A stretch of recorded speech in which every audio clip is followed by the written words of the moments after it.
Hello అండి, అందరికీ నమస్తే.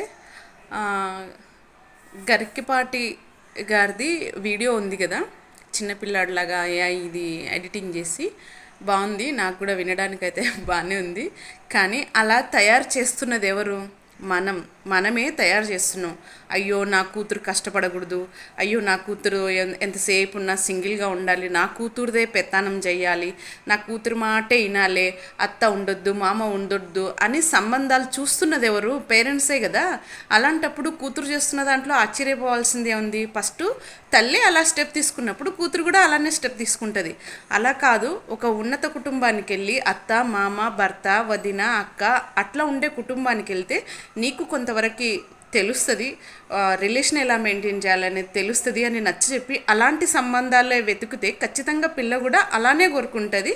ఆ నెక్స్ట్ తరం కూడా ఆమె అట్లనే అడ్వైజ్ చేస్తుంది. అలా ఎక్కడుంది ఇప్పుడు? లేదు కదా. అందుకే ఎంతమంది మహానుభావులు చెప్పినా ఎవరు మారరు. ఎందుకంటే ఎంతసేపునా నా కూతురు సేఫ్ జోన్ ఉండాలి. ఆమె ఏం కోరుకుంటుంది? నా కూతురు సేఫ్ జోన్ ఉండాలి. అలానే కోరుకుంటుంది ప్రస్తుత జనరేషన్. తెలుసా, వారు పెళ్లి కొడుకు వాడు రికార్డ్ అంతా అందులో పెడతాడు. వెంటనే అమ్మాయిలు కూడా పెడతారు. అమ్మాయిలు చాలా గొప్పవాళ్ళు, అబ్బాయిలు గ్రహించుకోండి, వెనకాల కూర్చోవడం కాదు. ఏం పెడుతున్నారో తెలుసా? న్యూక్లియర్ ఫ్యామిలీ అంటే ఏంటి? అత్తగారు బతికుండద్దు, మావగారు బతికుండద్దు, నువ్వు నేనే.